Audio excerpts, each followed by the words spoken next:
За яагаад гэр вэ гэхээр гэр ерөөсөө бүх биеийг хөгжүүлж болдог. Одоо ганцхан энэ төхөөрөмжөөр 500 гаруй дасгалыг хийж болно. Тэгээ биеийн мөвд их хөгжүүлж болно гэсэн үг.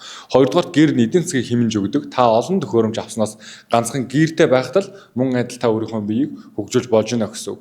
Мөн гэр нь орон зай нэг эзэлдэггүй. Тийм учраас таны гэрт байхад нэг тийм замраагүй харагдахгүй гэсэн үг. За мөн яг гэрийн дасгал хийснээрээ гадна талаасаа яах вэ гэхээр маш гоё галбиржиж өгдөг.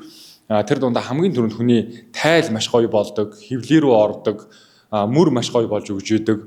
Мөн одоо хүмүүсийн өгзөг, гуй бас маш гоё болж өгж идэгээрээ юм онцлогтой байгаа. Дотор талаасаа гэх юм бол одоо бидний арцны гүний булчин маш сайн хөгжиж өгснөөрөө ер нь одоо эрэгтэйчүүдийн одоо төрөө булчирхай болон эмэгтэйчүүдийн өндгөвчөнд маш сайн үүргийг гүйцэтгэж идэг. Ер нь бол нөгөө цэвэршилт гэж явагддаг шүү дээ. Тэгтэл тэр цэвэршилт явагдаад шээс задгарах гэдэг асуудлууд үүсдэг. Тэгвэл одоо манайх тэр тийм шээс задгарах гэдэг асуудал үүсээд боддоор одоо ингээд байнга юм даамсагтай явдаг байсан бол явхаа болсон юм 60 гаруй насныхан бас ингээ манайхан дээр байдаг. Тэгэхээр ер нь бол шээс задгарах гэдэг асуудлыг бол ингээ шийдэж өгдөг. Мөн зөвхөн гадна талын булчин хөгжүүлэхээс гадна дотор талын гүлгэр булчингийн эдийг маш сайн хөгжүүлж идэг.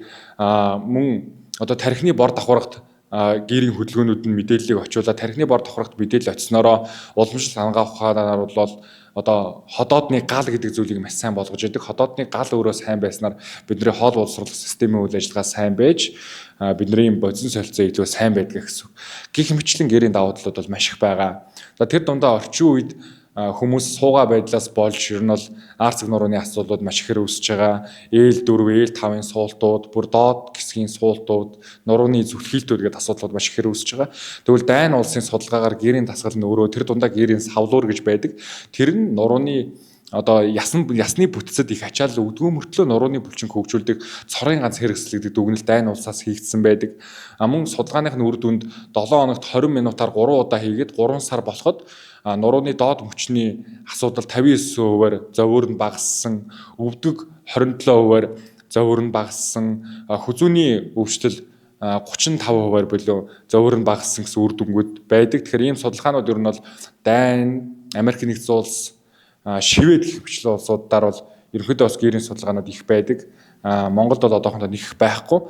Оросын албаны улс бол яхахгүй гэрийг үндэслэгч орон улсаа учраас Оросын албаны улсад бол гэрийн талаар судалгаанууд маш их байдаг. Гэртэй холбоотой том актем Оросд байдаг. Энэ талаар бас баримтат кино хийхээр ер нь бол тугас спортын холбооныхонтойгоо ярилцаад явж байгаа. Ер нь бол Оросын энэ их спорт, олимп, дэлхийд ийм цуутай байсан шалтгааны ардталд энэ гэрийн 300 жилийн хөгжил байсан юм байна гэдэг том дүгнэлт байдаг.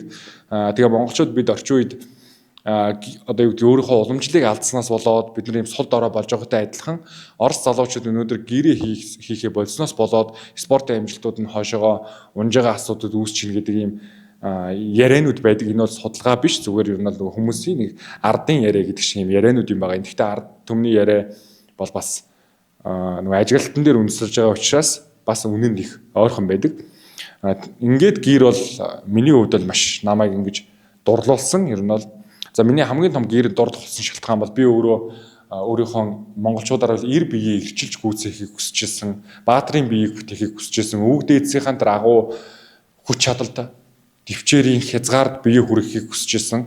Үүний дагуу би ямар тасаг төлөвлөгөө хийх ёстой вэ гэж хайж явж байгаад анх бол гэртээ зологж ирсэн юм байна.